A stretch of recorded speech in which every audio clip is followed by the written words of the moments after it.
Ever stood in front of an ancient grand building and just felt a shiver? Like someone or something was watching you?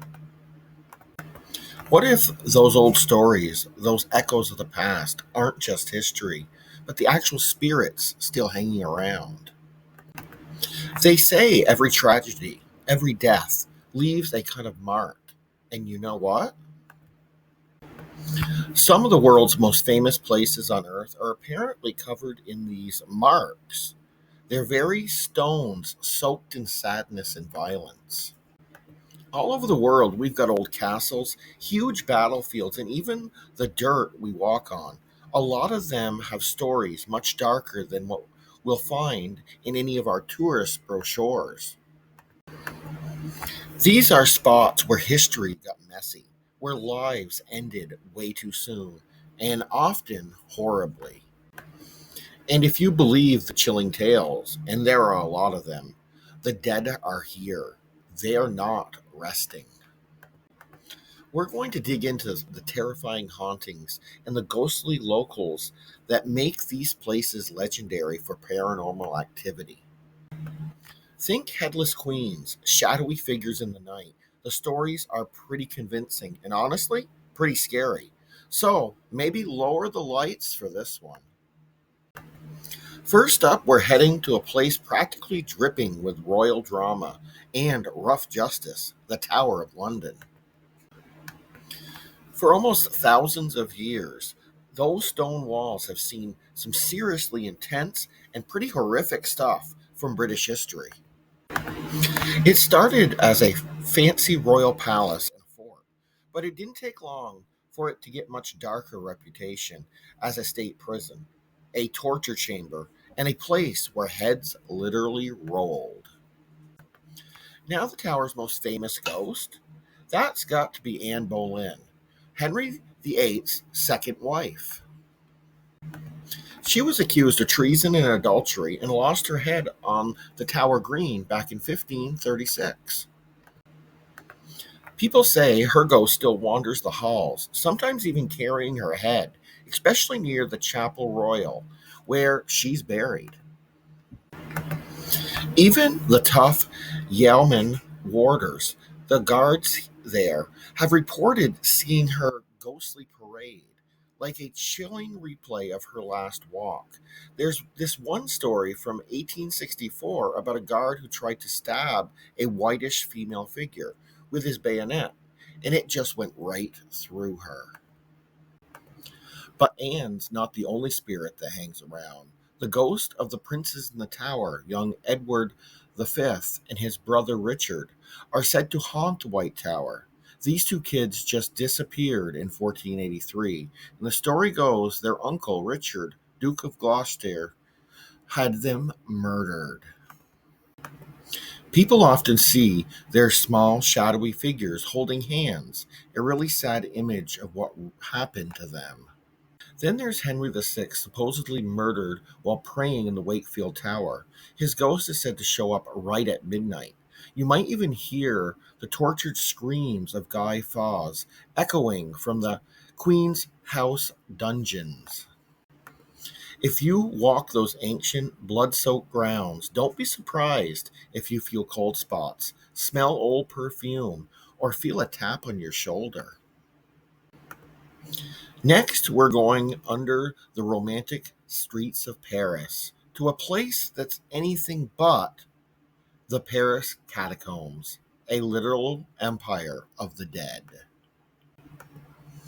The underground labyrinth holds the bones of about 6 million people. It was created back in the late 1700s because the city's cemeteries were overflowing, a serious health hazard. So they carted loads after loads of bones from the graveyards in Les Innocents down into these dark, twisting limestone quarries. What started as a pretty practical, if grim, solution has turned into one of the world's creepiest and most haunted tourist spots. As you go down into the cool, damp tunnels, a sign pretty much sets the mood. Stop. This is the Empire of Dead. And yeah, they're not kidding. The walls are just lined with skulls and femurs, stacked up in these details, almost artistic, but totally grotesque patterns. So, no shocker, this kingdom of bones is buzzing with ghost stories. Visitors often talk about feeling super uneasy, like tons of unseen eyes are all on them, or hearing whispers that seem to come right out of the walls of bones. There's this one really unsettling story about a video camera found in the early 90s by some cataphiles. Those are urban explorers who sneak into off limits parts of the 200 miles of tunnels. The tape supposedly shows a guy getting more and more lost and freaked out because he just drops the camera and disappears into the blackness. Another story says voices try to trick explorers into going deeper and deeper into the maze after midnight until they're completely lost. With so many human remains packed in there, plus the crushing silence and darkness, it really feels like the line between the living and the dead is razor thin. Hop on a boat from the beautiful canals of Venice, and a short ride will take you to Poveglia Island, a place so soaked in death and misery, it often is called one of the most haunted spots on the planet. Its dark story kicked off centuries ago when it was used as a quarantine station, a lazaretto for plague victims. During nightmare outbreaks like the Black Death, anyone showing the slightest symptoms was dragged to Poveglia to die, their bodies chucked onto massive bonfires. They think over 160,000 people died there, and locals swear the island's soil, it's basically human ash. But the island's horror show didn't stop with the plague. In 1922, they turned the building into a mental asylum. And oh, the stories from that time, whispers of a satanic doctor who supposedly did brutal experiments on patients, like lobotomies with basic tools like hammers and chisels. The patients would complain about seeing plague ghosts and hearing their agonizing cries, but of course, everyone just said they were crazy. The legend ends with the doctor himself going mad, either from the spirits he ignored or maybe from the ghosts of the people he tortured. They say he jumped, or was he pushed, from the asylum's tall bell tower. Some stories say the fall didn't kill him, but that a weird, unnatural mist rose up from the ground and choked him. The bell's been gone for years, but fishermen out in the lagoon still say they hear its sad toll on quiet nights. Today, Povegula is empty, totally off limits. Its rotting hospital and asylum just grim reminders of incredible suffering. It's a place where they say the tortured and dead are still in charge. Nestled in the northwestern foot of Japan's famous Mount Fuji is the Aokigahara, a thick, sprawling forest whose beauty hides something much more dark. It's often called Jukai, or Sea of Trees. The weird landscape was made by the huge lava flow from Mount Fuji way back in 864 AD. The volcanic rock is so porous it actually absorbs sound, making the place unnervingly quiet. It really freaks people out. They also say compasses go haywire in there because of the magnetic iron in the soil, which just makes it easier to get lost. Tragically, Aokigahara is notoriously as a place where many people go to end their lives. For years, authorities have had to do annual searches, and they often find dozens of bodies. This overwhelming sadness has cemented the forest's place in Japanese folklore as being haunted by Yuri. Those are restless, often angry spirits of people who died feeling intense emotions like rage, sorrow, or a need for revenge. The legends say that the Yuri try to draw troubled people deeper into the woods, making sure they can't get out. Some who've gone in talk about feeling this strange pull towards the forest, hearing faint screams or whispers, or just an overwhelming feeling of dread and sadness. The trees themselves, all twisted and packed together, are sometimes said to have this dark energy, their roots clutching the secrets of all the lives lost in their shadows. The Japanese government has tried to curb the dark tourism aspect, like by not publishing death numbers anymore, but the forest's scary reputation definitely sticks around. Over in France's Loire Valley, you'll find the Chateau de Brissac. It's the tallest castle in the whole country and a gorgeous piece of Renaissance architecture. But behind all that fancy stonework, there's a sad story and a resident ghost they call La Dame Verte, or the Green Lady. So the Green Lady is thought to be the spirit of Charlotte de Bures. She was an illegitimate daughter of King Charles VII, living back in the 15th century. The story goes Charlotte was married to Jacques de Bures, who owned the castle. Jacques was a big hunting fan, and supposedly he caught Charlotte having an affair with one of his own huntsmen. In a jealous fury, he killed them both. How exactly he did it changes the telling. Some say he used his sword, others say he strangled Charlotte. However, it happened, Charlotte's spirit apparently stuck around the castle, unable to move on.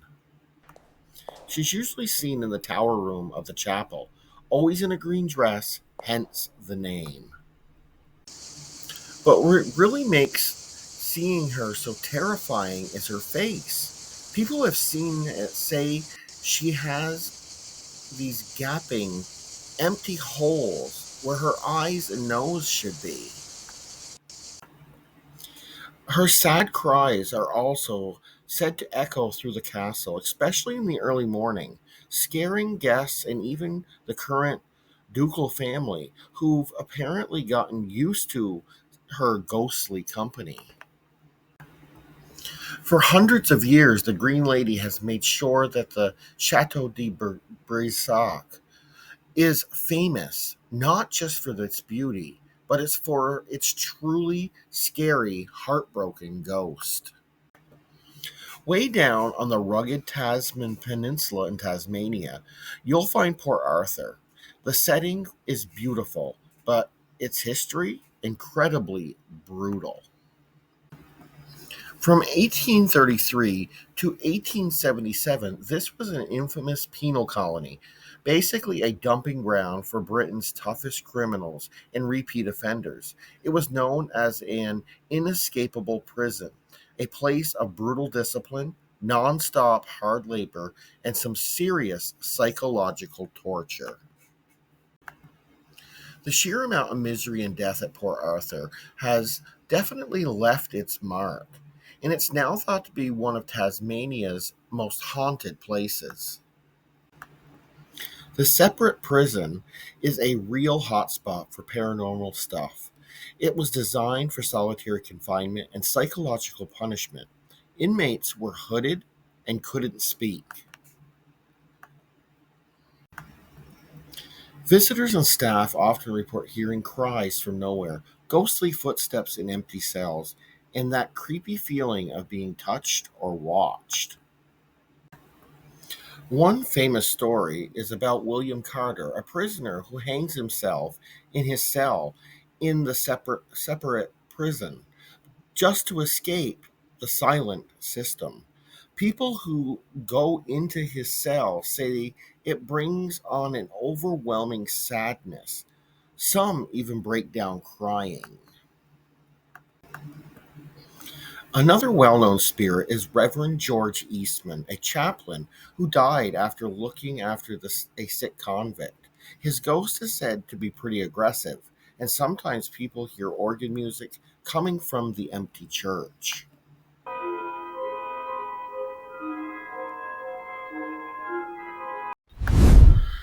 Then there's the Lady in Blue, supposedly a young woman who died in childbirth and now wanders around looking for her lost baby.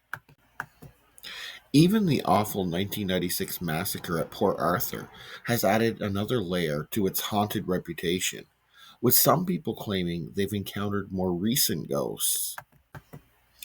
Ghost tours are a huge draw now, mixing the horrifying history with scary stories of the tormented spirits who, it seems, never quite managed to leave. So, from the royal misery of the Tower of London to the quiet agony of Port Arthur, it seems the world's most famous landmarks have stories to tell that go way past what the history books tell us. They're like chilling reminders that powerful emotions and violent moments can leave a lasting, ghostly mark on a place. Millions of tourists stroll through these sites every year, probably with no idea they could be walking right where spirits are, still trapped by their tragic histories once walked. These places aren't just made of stone and old wood, they're packed with intense human experiences, still echoing with happiness, the sadness, and yeah, the most disturbingly, the sheer terror of the people who were there before us. So, next time you're planning a trip to some old historic spot, just remember you might be walking into a place where the past isn't quite the past. So, which of these haunted locations give you the biggest creeps? Or are there other super haunted places where you think are crawling with ghosts? Let us know in your thoughts and any spooky experiences you've had in the comments below. If you found this journey into the paranormal terrifyingly exciting, hit that like button and subscribe for more adventures into the world's eeriest mysteries. Until then, maybe don't dwell too much on what could be hiding in the shadows.